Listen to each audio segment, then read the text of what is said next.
다를 것 같습니다. 왜 혹시 그렇게 생각하는지 물어봐도 괜찮을까요? It's coming, you can't stop it now. We running, gonna mow you down. There's a new day rising.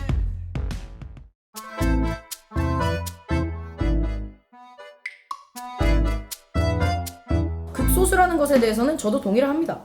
하지만 교육을 받았음에도 그런 행동을 하는 것은 그 모든 것이 교육만으로 나아질 수는 없다 생각합니다. 왜 지금 그렇게 성급하게 나이부터 바꾸려고 하는지 저희는 솔직히 과거의 만 13세와 현재의 만 13세는 신체적, 정신적으로 많이 다릅니다. 순수한 아이들인데 왜 다르다고 생각하는지 잘 모르겠고 하지만 저희가 지금 얘기를 하고 있는 것은 촉법소년법을 악용하여 범죄를 저지르는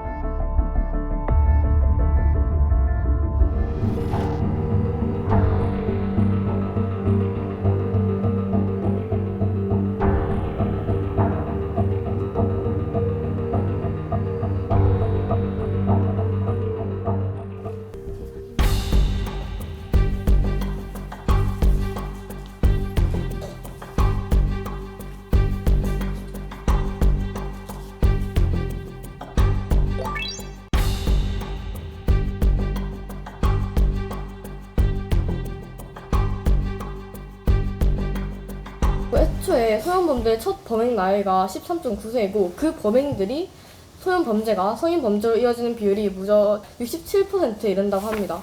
그렇기 때문에 저희는 촉법소년 연령을 낮춰야 한다고 생각합니다.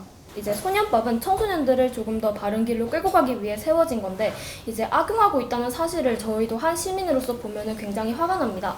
그런데 여기서 생각해볼 점은 1953년에 소년법이 처음으로 이제 법이 세워졌는데 여기에서 50년 넘게 존재를 하는 이유가 있다고 생각을 합니다. 범죄를 저지른 청소년이 20번 이상 그렇게 범죄를 저지른 경우를 말씀하셨는데 일단은 그건 청소년에게도 문제가 있겠지만 교화시켜야 할 시설 자체가 부실하기 때문에 연령만 낮춰야 한다는 주장은 뭔가 저는 그게 잘못된 거라고 생각합니다. 학교폭력, 사이버폭력 등 많은 교육이 보장되고 있는데 그 교육을 받은 나이입니다. 이 청소년들은. 그렇기 때문에 이 청소년들은 이미 교육을 한번 받았음에도 그런 선택을 했습니다. 그게 과연 충동적이다? 충동적이기 때문에 이런 범죄를 저지르니까 그 엄중한 잣대를 대면 안 된다라고 하는 것은 조금 문제가 있다고 생각합니다. 지금 교육을 하고 있는 상태이죠. 저희 학교에서도 그렇고 보통 일상에서도 그런 교육은 계속되고 있습니다. 하지만 그런 교육을 한다고 나아지지 않는 것이 사이버 범죄입니다.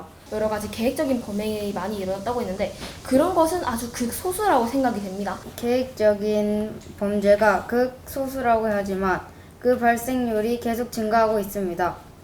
또한 극히 소수여도 피해자는 항상 존재합니다. 피해자는 있지만 가해자는 없는 이런 상황은 옳지 않다고 생각합니다. 소년원에 가거나 촉법소년법이 강화되어 감옥까지 가게 되면 청소년들을 오히려 더 나쁜 범죄자들에게 폭력을 당하거나 그럼으로 인해서 폭력을 더 배우거나 그러지 않을까요? 이제 촉법소년 연령이 낮추어진다면 약 우리 또래의 친구들이 만약에 실수로 잘못을 하면 이제 형사처벌을 받게 된다는 소리인데 보통 우리 친구들을 보면은 다 한 명 한 명 다 착하고 이 친구들한테 굳이 이렇게 초등학생한테까지 이렇게 날카로운 잣대를 들어야 하나라는 저는 질문이 드는데 소녀는 달리기를 시작했다. 디딤돌을 헛디뎠다. 찝찝한 액체가 입술에 흘러들었다. 코피였다. 소녀는 한 손으로 코피를 훔쳐내면서 그냥 달렸다. 어디선가 바보 바보 하는 소리가 자꾸만 뒤따라오는 것 같았다. 황순원 선생의 단편 소나기의 한 구절입니다. 개인적으로 제가 소년이란 단어를 생각하면 떠오르는 이미지는요. 이 소설 소나기에 나오는 주인공 소년과 소녀의 모습에 가장 비슷하게 닮아 있어요. 참 맑고 순수하죠. 흔히들 한 사람의 인생을 통틀어서 가장 아름다운 때가 이 소년과 소녀의 모습일 때라고 하잖아요. 좀 아이러니한 것 같아요. 누군가 가장 미성숙한 때에 가장 아름답다는 거.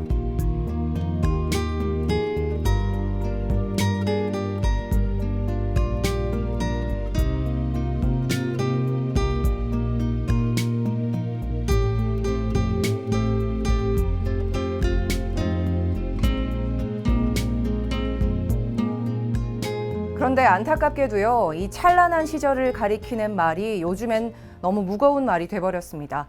검색창에 소년이라는 말을 치면요, 범죄, 재판, 그리고 촉법, 이렇게 살벌한 단어들과 마치 원래부터 고유명사였던 것처럼 합을 이루고 있어요.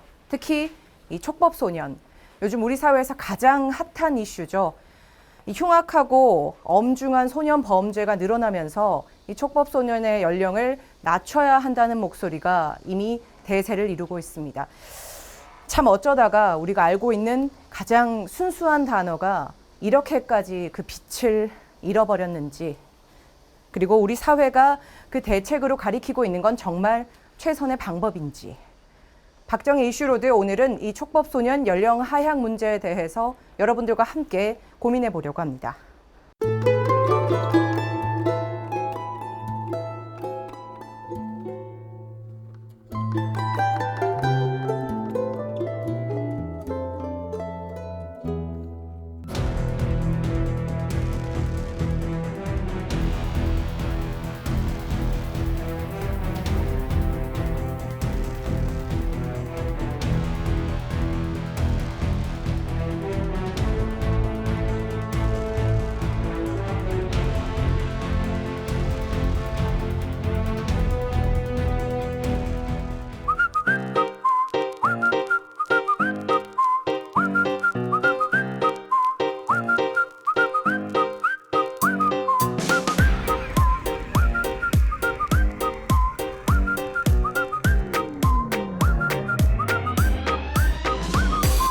제가 이 촉법소년하고는 약간은 좀 형태는 다릅니다만 또 약간 또 비슷한 어떤 결이 있는 게, 제가 이제 작년 12월 달에 이제 아동복지법 개정안을 최종 이제 국회 통과를 시켰습니다. 이 핵심은 뭐냐면, 지금 소위 말해서 고한 같은 시설에 있는 청소년 같은 경우가 만 20세 전에 법적으로 다 나와야 됩니다. 그런데 네. 그게 사회적으로 사실 적응된 그런 어떤 상태가 아니 나와서 굉장히 좀 방하거나 하시는 분들도 많습니다. 그래서 제가 25세까지 본인이 원하면 네. 그런 어떤 시설에서 사회에 적응하는 그런 어떤 기간을 좀 국가가 네. 좀 준비해 줘야 된다는 법도 제가 통과시켰습니다만은 이런 어떤 부분에 관심을 가져야 되고, 특히 지금 지역에 예를 들면 또 지역 아동센터라는 게 있습니다. 네. 제가 달서구에 이제 동장을 할 때 이름은 이제 청소년 공부방이라는 곳이 있는데, 네. 지역 아동센터 같은 곳에 있던 국가가 지원하고 이런 거 보면은 제가 동장하기 한 24, 5년 전이나 지금이랑 똑같아요. 그러니까 정부에서 표가 되는, 예를 들면 경로당이라든지 이런 데 지원은 굉장히 많아졌지만 네네. 표가 안 되는 지역 아동센터 이런 데는 정부의 지원이 크게 변화가 없습니다. 네. 이게 참 뼈아픈 구석인데, 그래서 종합적으로 아동에 대한 어떤 여러 가지 사회적 관심, 지역아동센터, 특히 또 학교 밖 청소년들의 이런 어떤 문제, 네. 이런 것까지 좀 종합적으로 정부의 여러 가지 어떤 지원 대책이 좀 더 강화돼야 될 것으로 저도 생각하고 있습니다.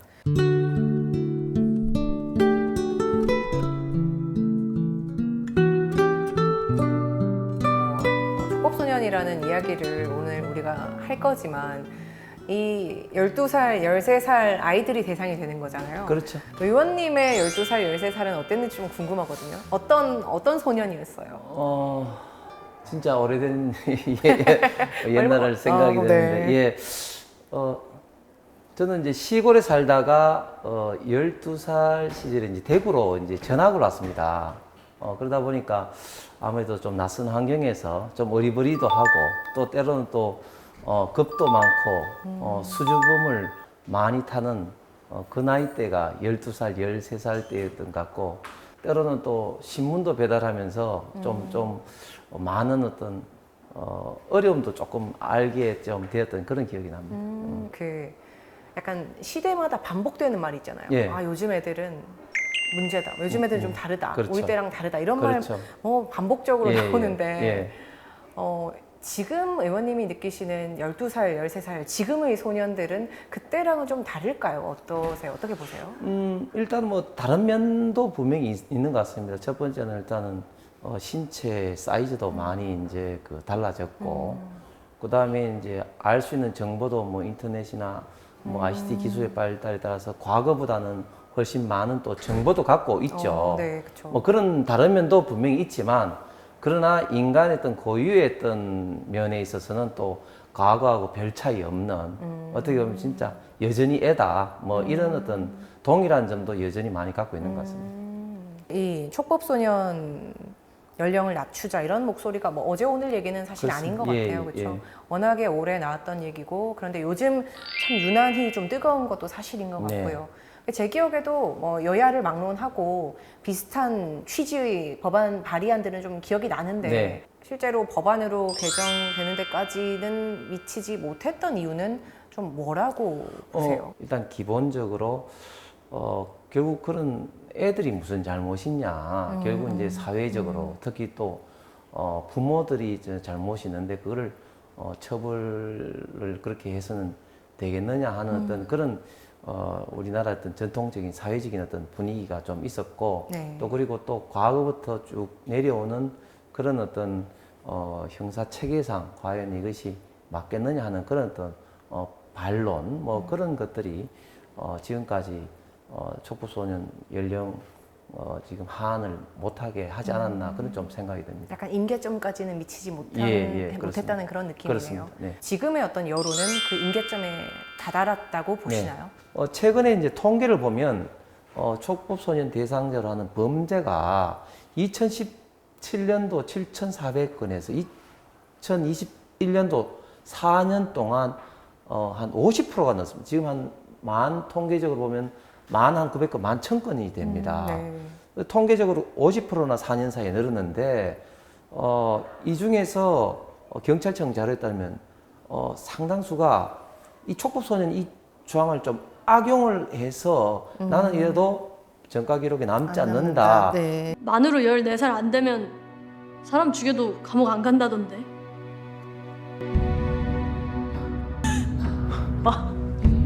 신난다. 이런 사례가 굉장히 많아지고 있다고 합니다.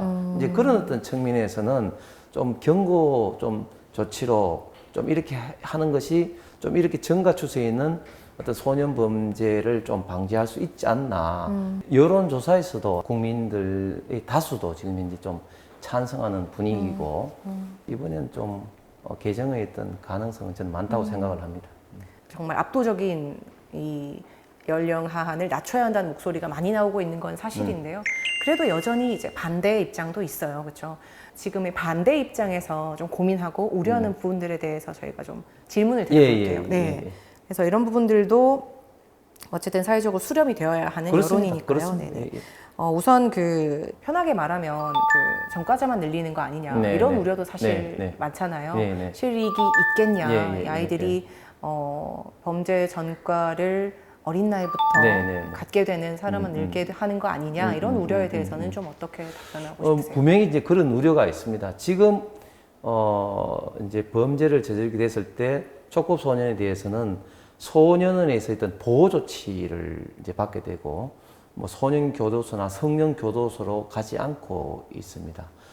그래서 이제 촉법소년 연령 하한하게 되면은 이제 소년원의 보호 조치뿐만 아니라 이제 소년교도소로 이제 가기 때문에 네. 이게 형사상의 이제 기록에 이제 남을 수가 있는 거죠. 네. 그래서 이 문제는 아주 뭐 쉽게 생각을 해서는 안 된다. 정말 인격적으로 미성숙한 이런 어떤 시절에 그거를 이제 그 형사벌로만 처벌해서는 개인에게는 정말 씻을 수 없는 인생 전체의 어떤 영향을 미치기 때문에 정말 좀 신중하게 해야 된다. 그런 어떤 측면에서 저도 많은 관련 전문가들하고 좀 논의도 하고 고민도 좀 많이 해봤습니다. 그래서 이번에 제가 낸 법령은 형사적으로 촉법소년을 연령을 낮추더라도 모든 어떤 범죄를 이제 14세에서 낮추는 것이 아니라 살인이라든지 뭐 집단 어떤 폭행이라든지 네. 뭐 이런 어떤 강력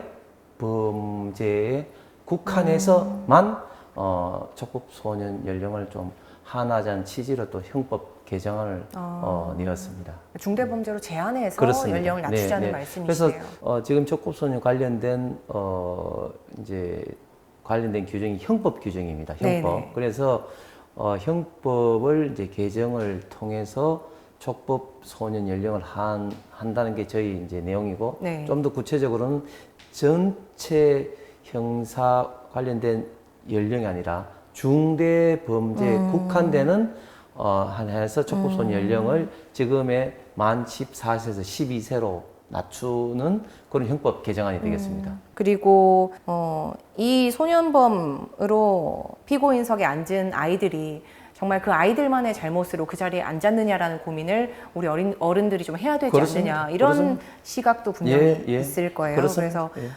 그 아이들만의 잘못으로 돌리는 결과가 되지 않을까 네. 이런 걱정도 맞습니다. 있거든요. 예. 그런 부분에 대해서 조금 답변을 주시면요. 예, 그 100번 맞는 말씀이시고 저도 이런 소년 연령 한으로만 해서는 안 된다. 좀 사회 전반적으로 가정에서부터 특히 어떤 그 학교 어떤 교육 시스템이라든지 네. 또 소년원에서 있던 어떤 시스템 이런 걸 종합적으로 해서 어쨌든 청소년의 어떤 인격이 미성숙할 때 있던 잘못된 길로 어긋난 길로 가지 않도록 어떻게 사회가 좀 더 많은 관심과 국가가 정부가 이런 시스템적으로 이제 방지 내지는 교화하는데 좀 더 많은 노력 고민을 좀 해야 될 것 같습니다.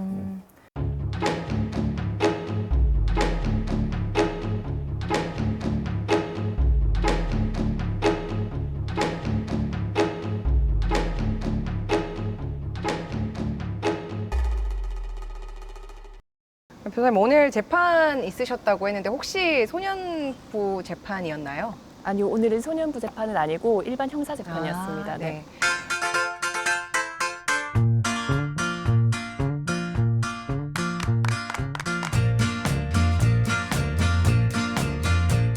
그것부터 궁금해요. 소년부 재판, 소년보호 재판이라고도 하던데 일반 재판이랑 좀 어떻게 다른 건가요? 우리가 만 10세에서 만 19세 미만이 되는 소년에 대해서는 소년법으로 규정을 하고 있는데 네. 이 소년들에 대해서는 이제 그 중에서도 형사 성년자로 되는 만 14세 이상인 친구들 같은 경우에는 일반 형사 사건으로도 진행될 수 있지만 그 외에 10세에서 19세 사이의 아이들 소년범 같은 경우에는 소년 보호 재판이라고 해서 보호 처분으로 진행되는 사건들이 있거든요. 그러니까 네. 일반 형사 사건과는 달리 이 소년범들에 대해서 재판을 가정법원이라든가 아니면 일반 형사법원 소년부에서 따로 진행하는 재판이라고 생각을 하시면 됩니다. 네. 그 소년부 재판을 보호 재판이 원 네. 표현이라는 것도 사실 조금 의미가 있는 것 같다 이런 생각이 좀 들었거든요. 네. 다른 재판에 대해서 우리가 보호라는 단어를 쓰진 않잖아요. 네, 맞아요. 어떻게 좀 생각하세요? 네, 그 사실 정확하게는 소년 보호 사건이라고 하거든요. 그 일반 형사 재판 같은 경우에는 말하자면 실체적 진실을 발견을 하고 거기에 맞는 적절한 양형을 어떻게 할 것인가가 목적인 재판이라고 하면 소년 보호 사건인 경우에는 소년법 목적 자체가 이제 소년들의 환경이라든가 아니면 품행을 교정을 하고 소년을 보호하는 것이 목적이거든요. 그래서 일반 소년 재판이 아니라 소년 보호 재판이라고 이제 명칭을 한다고 생각하시면 됩니다. 일반 뭐 형사 재판이야 이런 건 뭐 기자뿐만 아니라 방청할 수 있잖아요. 네네. 누구나. 근데 소년 보호 재판 같은 경우에는 뭐 기자는 물론 아무도 이제 볼 수 네. 없게 조치를 하는 비공개 것도 재판으로 되어 있습니다. 네, 저도 그 과정에서도 조금 이거에 대해서 법원이 또 이 사회가 보고 있는 관점이 좀 다르구나 이런 느낌을 좀 네. 받았어요. 실제로 이제 변호 업무를 하시면서 소년범들을 만날 기회가 있으셨을 것 같아요. 네. 좀 어떠셨어요? 그 생각보다 소년범들을 많이 만나거든요. 아, 네. 그래서 제가 처음 만났던 친구들이 고등학교 1학년인데 한 명은 만 16세, 한 명은 만 17세였거든요.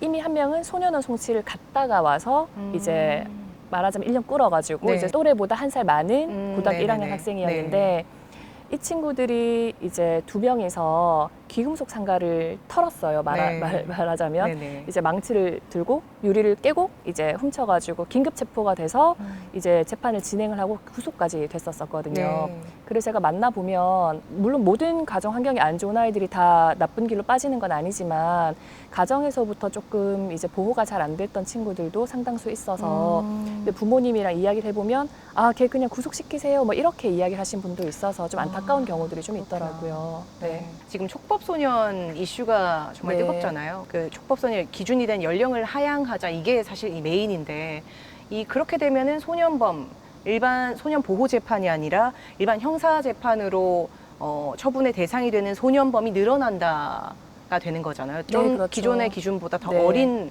아이들도 12살까지 형사 재판으로 이제 대상이 된다 이런 얘기인데 최근 여론조사에서 아주 압도적인 80% 가까운 네. 찬성이 나왔더라고요.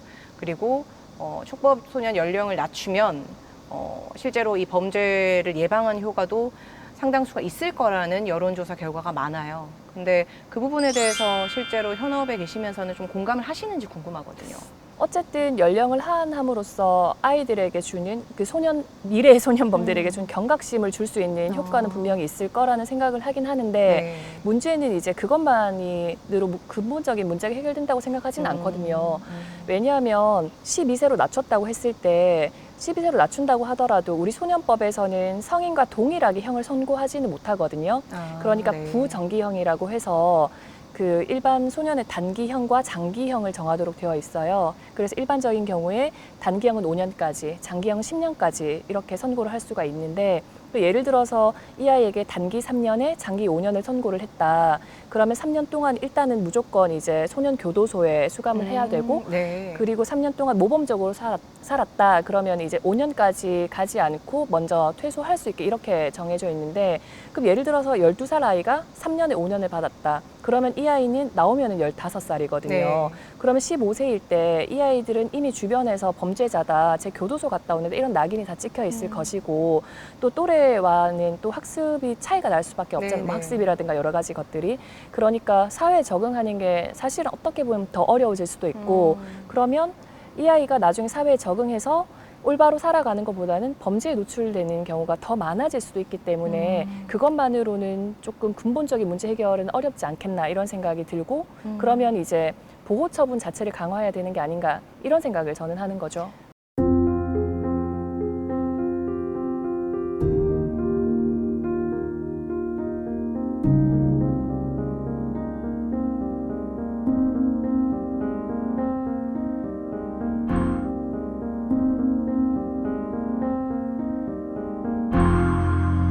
육호 같은 경우에는 이제 집에서는 이 아이를 도저히 이제 조금 선도하거나 할 의지가 없다거나 아니면 환경적으로 그게 어렵다든가 네. 아니면은 소년원까지 갈 정도는 아닌 친구들 아니면은 4호나 5호에 이제 보호관찰까지도 진행했던 친구들이 사실은 대상이 많이 되는데요. 뭐 일본은 50여 개가 있다고 하는데 우리나라는 사실 손에 꼽힐 정도로 있다고 보시면 되고 굉장히 이게 또 적네요. 네, 그리고 국가적으로 그러니까 국가적인 차원에서 운영되는 곳은 전혀 없거든요. 다 민간 시설이에요. 네, 그래서 이제 개인적으로 다 운영하는 시설이라고 보시면 되고 제가 이제 아동보호기관을 운영하고 계시는 한 분을 이제 전에 우연히 이제 말씀을 나눠봤는데 본인의 사비를 털어서 그 아이들을 먹이고 재우고 교육까지 하시고 그거를 개인이 오롯이 부담을 하고 계시더라고요. 자비로요? 네, 물론 이제 제가 그 부분에 있어서는 뭐 정부의 지원이 어느 정도 있는지 정확하게 알지 못해서 명확하게 말씀드릴 수는 없지만 어쨌든 개인이 운영한다는 것 자체가 네. 사실은 쉬운 일은 아니잖아요. 네.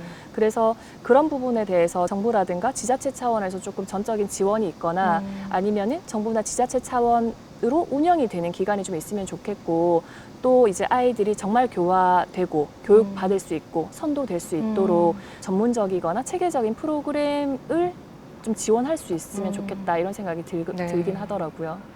다른 나라들이라든가 다른 곳에서 좀 어떻게 다루고 있는지 궁금하거든요. 예를 들어서 우리나라의 지금 이 조치가 상대적으로 다른 나라에 비해서는 좀 이미 강도가 높은 건지 아니면 우리가 연령대라든가 이런 기준이 낮은 건지 이런 것도 좀 궁금하거든요. 네. 어떻습니까? 안 그래도 국회 입법조사처에서 예전 자료를 봤을 때 저도 이제 한참 이제 소년범 공부를 하면서 예전에 봤을 네네. 때는 우리나라가 참 관대하다라는 생각을 사실은 했었거든요. 근데 최근에 이제 잠시만요. 제가 찾아본 기사가 있어가지고 안 그래도 그 박선영 한세대 교수님께서 여기 이제 연구 보고서에 오류가 있다 이런 주장을 하셨어요. 그래서 보니까 이제 실제로는 외국보다 관대하는 게 아니라 우리나라 비슷하다 이런 취지로 말씀하셨는데 미국 50개 주에서는 가장 많은 15개 주에서 우리나라와 동일한 14세를 기준으로 채택을 하고 있다고 해요. 네. 그리고 또 그보다 낮은 10세에서 13세를 채택한 곳은 불과 10개 주라고 하고요. 네. 그다음에 또 독일은 14세부터이긴 한데 14세부터 보호 처분만 가능하지 형사 처벌은 이루어지지 않는다 이런 입장이라고 하고요. 또 캐나다도 14세, 네덜란드는 오히려 높아서 16세 이렇게 이야기를 하더라고요. 네. 그래서 뭐 정확한 내용은 다시 확인을 해봐야겠지만 그렇다고 한다면 우리나라의 14세 기준이 결코 뭐 관대하다거나 너무 높다 이렇게 볼 네. 수는 없다라고 볼 수 있을 것 같습니다. 이 촉법 소년 연령을 낮춰야 한다 이런 이야기가 나오는 것도 좀 갈수록 이렇게 좀 늘어나는 그리고 좀 흉악 범죄라든가 이런 사안에서도 좀 상대적으로 어린 가해자들이 계속 나오고 있기 때문에 네. 국민 정서가 약간 괘씸죄 이런 부분도 있는 것 같아요. 네. 근데 그러면 촉법 소년 연령이 안 돼서 그 형사재판 처분을 안 받는 경우는 그럼 실제로 뭐 불이익이라든가 이런 게 충분하지 않은 겁니까? 어떻습니까? 제가 예. 예, 그래서 학교에 이제 학교폭력 예방교육 특강을 가면 선생님들께서 항상 그 말씀을 해주시거든요. 이게 얼마나 무서운 건지 얘기를 좀 해주셨으면 좋겠다. 그러니까 그래서 제가 가면 항상 이야기를 하는 게 아이들이 생각했을 때 이거 전과 안 남잖아요. 라고 생각을 하는 게 전과가 안 남는다는 게 아무 잘못이 없다는 게 아니거든요. 그러니까 촉법 소년이라는 것 자체도 법령에 저촉되는 행위를 한 아이들을 말하는 거예요. 네. 그러니까 잘못했다는 건 분명하거든요. 다만 이제 우리 형사법 자체에서 형사 처벌을 하지 않는다는 것 뿐인데 그러면 사실 그 기록은 전과 기록이라고 얘기하는 범죄 경력조에는 남지 않지만 수사 경력조에는 모든 게 다 남아 있거든요. 그리고 그 사실은 평생 가요. 그러면은 이 아이들이 나중에 혹시나 뭐 더 나이가 들거나 아니면 다른 사건으로 뭐 경찰에 조사를 받는다거나 했을 때 사실 떼보면은 다 나오거든요. 이 아이가 소년보호 사건이 이렇게 많았구나. 그러면은 이 아이가 폭력적인 성향이 있는 아이였구나. 이게 당연히 나타나게 될 거잖아요. 그래서 그런 소년 사건들이 많이 쌓였다. 그러면 나중에 갔을 때 정말 성인이 되었을 때 성인이 되거나 아니면은 그 범죄 소년이라고 하거든요. 14세에서 19세 미만의 소년들을 그 범죄 소년이 되었을 때도 이제 한 번의 큰 잘못으로 다시 보호재판, 무조건 소년 보호재판으로 가는 게 아니라 사실은 구속까지 될 수 있는 그런 어마무시한 일이라는 거를 좀 알아야 될 것 같아요. 그럼 교수님 말씀을 듣다 보니까요, 그 촉법소년 연령을 낮추지 않는다고 해서 기존의 어떤 촉법소년들이 뭐 제대로 처벌을 받지 않는다, 그리고 범죄 전과가 남지 않는다, 이건 오해인 부분들이 있는 거네요. 네, 맞습니다. 그러니까 범죄 전과 남지 않는다는 말은 맞아요. 네, 그런데 그쵸. 그 수사 표현은 경력 맞으나. 조회는 정확하게 남습니다. 평생 가고요.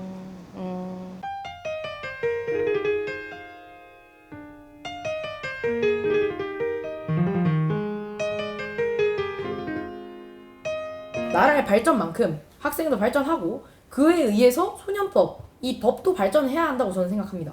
아이들이 그때와 지금이랑 다를 바 없이 순수하다고 얘기하셨는데 저희가 지금 얘기하는 거는 그런 성격 같은 그런 순수함, 아이들의 특유의 순수함은 그거 말하는 게 아니라 아이들이 보고 배우는 나쁜 것을 배우는 건 또 누구한테 배웠습니까? 일단 어른들한테 배우지 않았습니까?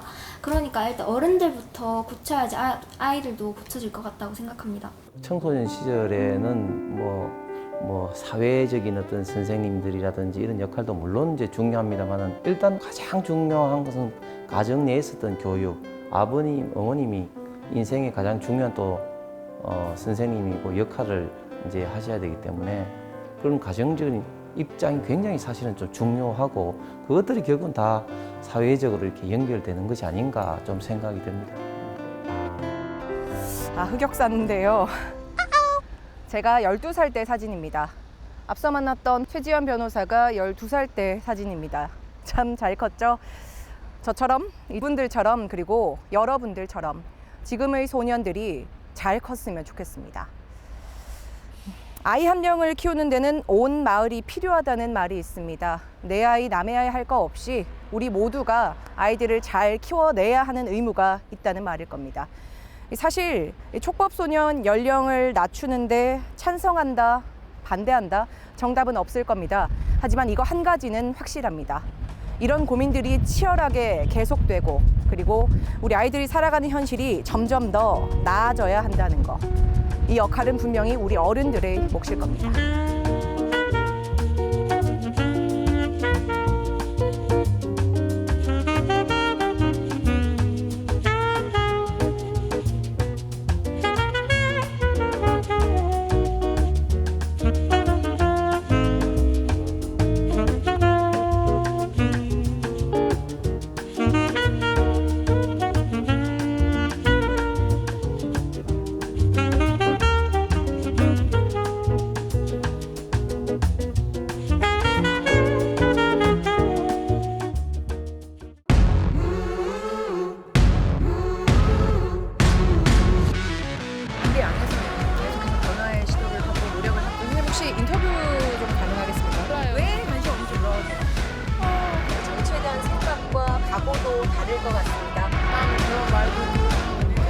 혹시 그렇게 생각하는지 물어봐도 괜찮을까요? It's coming, you can't stop it now. We run it.